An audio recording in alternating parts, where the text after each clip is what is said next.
Nagkamali nga ba ang ating Panginoong Hesus sa kanyang propesiya? Pag-usapan po natin yan sa devotion natin na ito. Magandang araw po sa bawat isa sa inyo. Welcome back to our 365 Daily Devotions Seminary Edition. Binabati ko po muna ng happy birthday si Brother Joshua Capule. Ngayon po, yung topic natin ay propesiya ng ating Panginoong Jesucristo. Now, bago po ako magsimula, gusto ko lang sabihin na marami na po tayong talakayan patungkol dito. So, i-share ko lamang po sa inyo ito. Meron po tayong Prophecy of Jesus series. Yan po ay nasa channel po natin. 8 videos po yan. So basically, mahabang talakayan to, yung devotion natin na ito.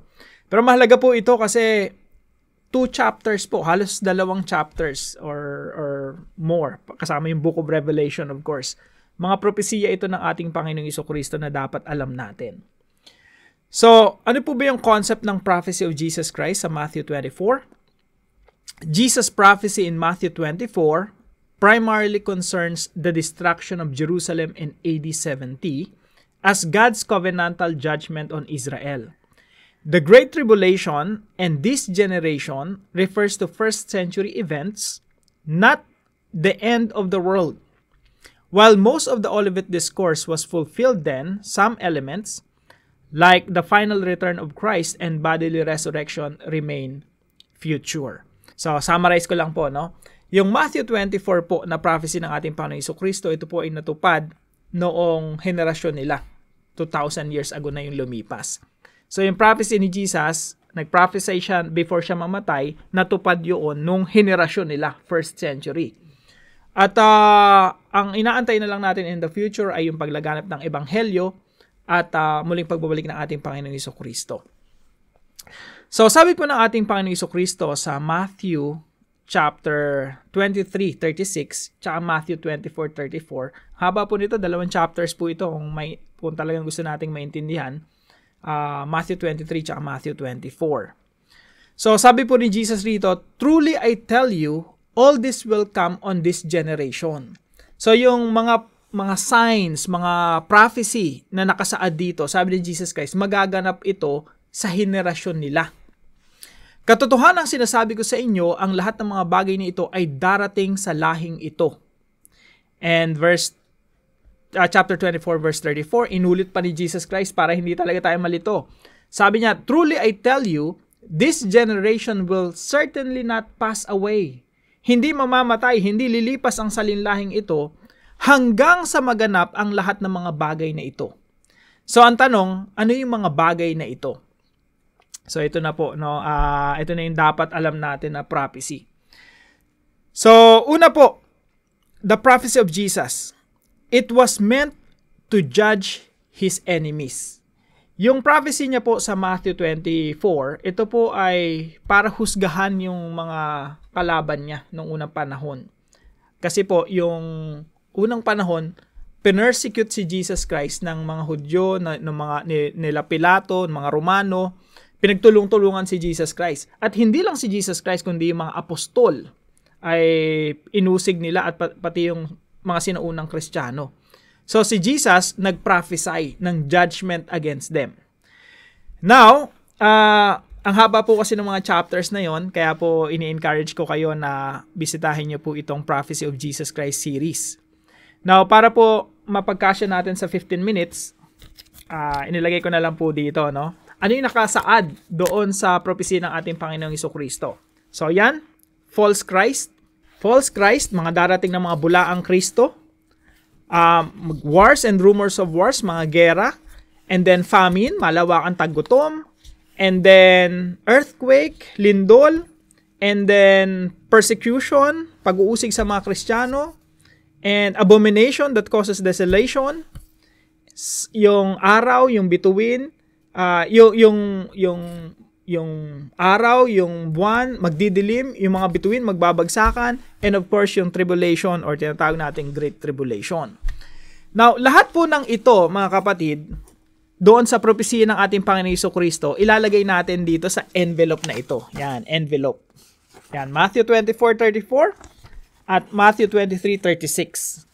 So, lahat ng ito, lahat ng mga masasamang mangyayari, lindol, tagutom, gera, ilalagay po natin dito. Nasa loob siya ng envelope.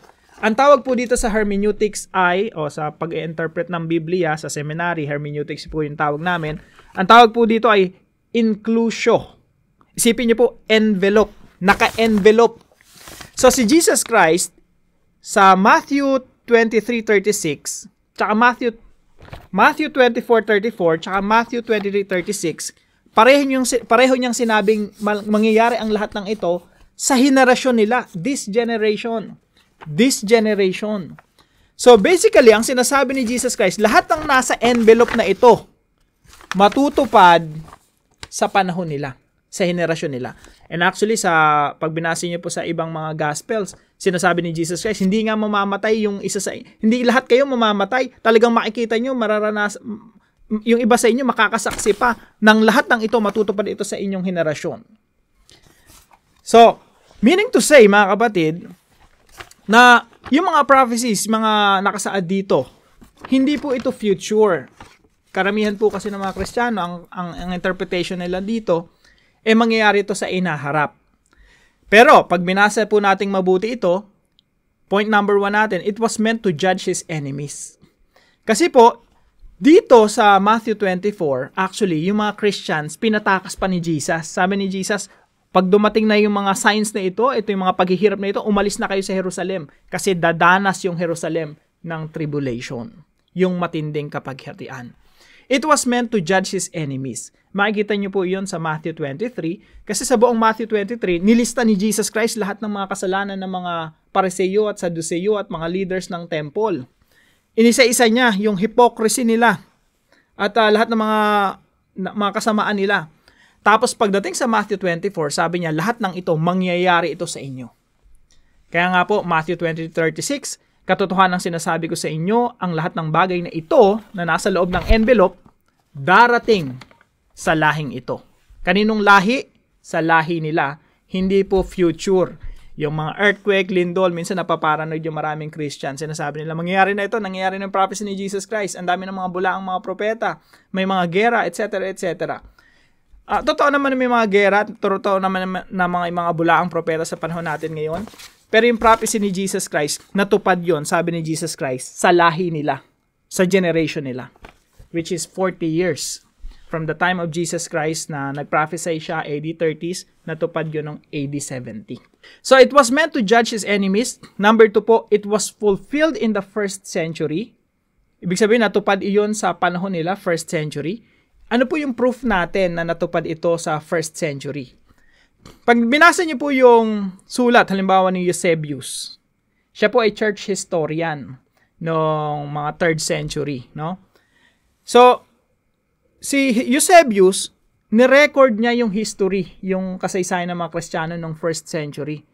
Tapos nirecord niya sa isang sulat niya na yung mga Kristiyano sa time ni Kristo, nung hawak, kasi sila yung may hawak ng prophecy yung mga Kristiyano nung unang panahon hawak nila yung Book of Matthew, nakita nila yung prophecy ng ating Panginoong Jesucristo, mahalaga yun para sa kanila.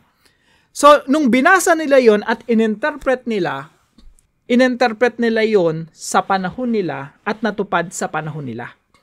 Kaya nga po, yung mga Kristiyano nung unang panahon, nagsitakasan nung dumating yung tribulation, nung dumanas ng matinding kapaghatian doon sa Jerusalem.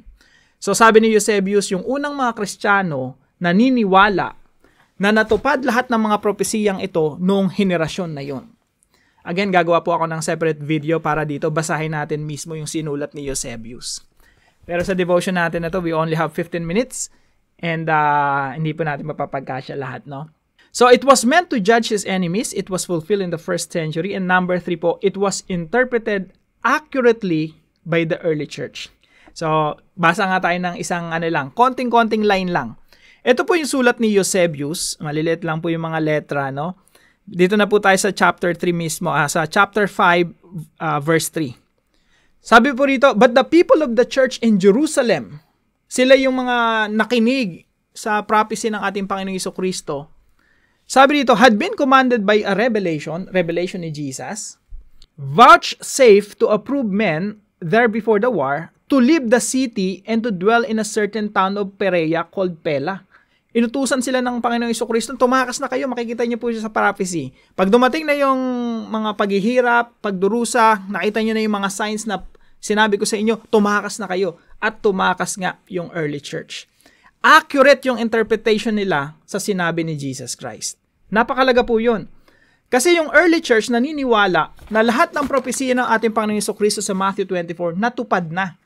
Ang problema sa panahon natin ngayon, ang tingin natin sa Matthew 24, matutupad pa lang. Samantalang sila, nung in-interpret nila yung prophecy ni Jesus Christ, natupad na. At nung dumating nga yung tribulation, nakatakas na yung mga Kristiyano. Sa panahon natin ngayon, in-interpret natin yung pre-trib. Hindi po ganun yun. Sila yung dumanas ng kapighatian ng henerasyon na yon at yung mga Christians pinatakas ni Jesus Christ. So, it was interpreted accurately by the early church. Now, application po, paano po natin ito isa sa buhay? Number 1, study the Bible without theological bias. Pag nagbabasa po tayo ng Bible, dapat wala tayong theological bias. Oy, pre-trib ako, mid-trib ako, post-trib ako. Oy, pre-meal, dispense, post-meal ako. Marami po kasi mga Kristyano yung masyadong aral na, pag nagbasa ng Bible, yung theology nila yung pinaniniwalaan nila kesa sa Bible. Kaya nga, may kinausap nga akong isang pastor, sabi ko sa kanya, Pastor, ano bang view mo sa ganitong sa isang sa rapture? Sabi niya pre-trib daw siya. Pastor, naniniwala ako, tinuro lang yan sa iyo kaya ka pre-trib. Sabi niya, hindi, biblical yan, biblical. Sabi ko, Pastor, sige, bigyan mo ako ng isang verse sa Bible na makikita mo sa Bible mismo na before the tribulation, merong rapture. So, alam niyo po, kahit sinong tanongin ko, wala pa nakapagpakita nun kasi wala yun sa Bible. Tinuro lang sa atin yun, akala natin biblical. Pero sa seminary po, ito po ay theory. Teorya lang. Minsan po kasi pag naituro na sa church, parang hindi na siya theory, parang as if biblical na siya. Mga kapatid, sa seminary po, ito ay mga theories. Maraming theories. At ako po, pag binabasa ko yung Bible, nakikita ko na mali yung mga theories. Kasi theory lang naman yun eh. So, pwedeng totoo, pwedeng hindi.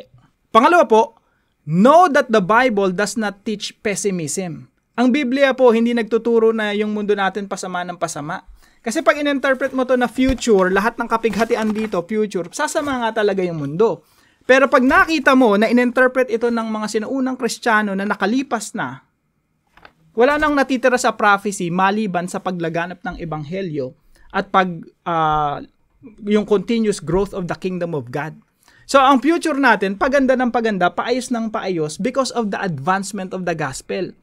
And actually, kahit pigain mo yung Biblia, wala ni isa mang patak dyan na sasabihin sa'yo, the world is getting worse and worse. Pasama ng pasama yung mundo. Wala ni isa man. Actually, pag binasa mo yung Biblia, ang makikita mo, tagumpay ni Kristo, tagumpay ng Ebanghelyo, paglaganap ng kaharian ng Diyos dito sa lupa. The world will become better and better because of the gospel of the Lord Jesus Christ. Pangatlo po, take Jesus at His word without distortion. Kung ano yung nakalagay rito sa prophecy ng ating Panginoong Jesucristo, basahin natin as is. Unawain natin as is, na walang distortion. Again, sabi po ni Jesus Christ dito, sobrang clear na clear. Katotohanang sinasabi ko sa inyo. Sino po yung kausap niya dito sa Matthew 23? Yung mga tao na umusig sa kanya, nagpapako sa kanya sa krus. Kasi nung time na ito, kinabukasan ipapako na siya sa krus eh. So sabi niya, katotohanang sinasabi ko sa inyo, ang lahat ng mga bagay na ito ay darating sa lahing ito. So, clear po yan. Hindi po natin yan binabaluktot at sasabihin natin 2,000 years pa yung lilipas bago mangyari yan. Sabi ni Jesus Christ, lahing ito. Yung lahi ninyo ang dadanas nito. Again, sinabi niya, inulit niya pa sa Matthew 24:34, katotohanang sinasabi ko sa inyo, hindi lilipas ang lahing ito. Sino yung kausap niya naman dito? Yung mga disciples, hanggang sa maganap ang lahat ng mga bagay na ito. Ibig sabihin, lahat ng mga nakasulat dito magaganap sa generation nila. At accurate po yung interpretation ng early church.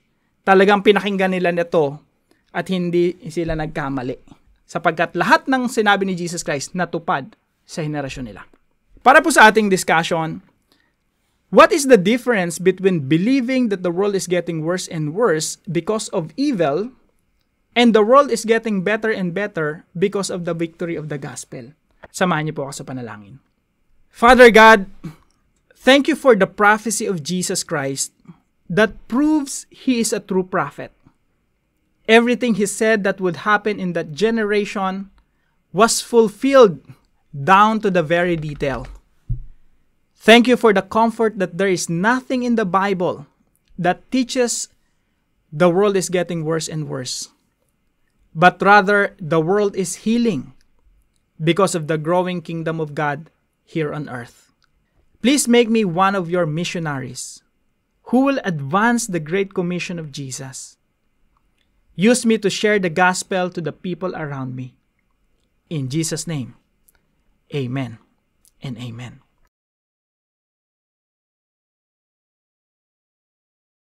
Pagpalain po kayo ng ating Panginoon at magkita-kita po tayo bukas muli alas 5 ng umaga dito sa ating daily devotion. At wag po natin kalimutan ibahagi ito sa ating mga mahal sa buhay at mga kaibigan. See you po tomorrow.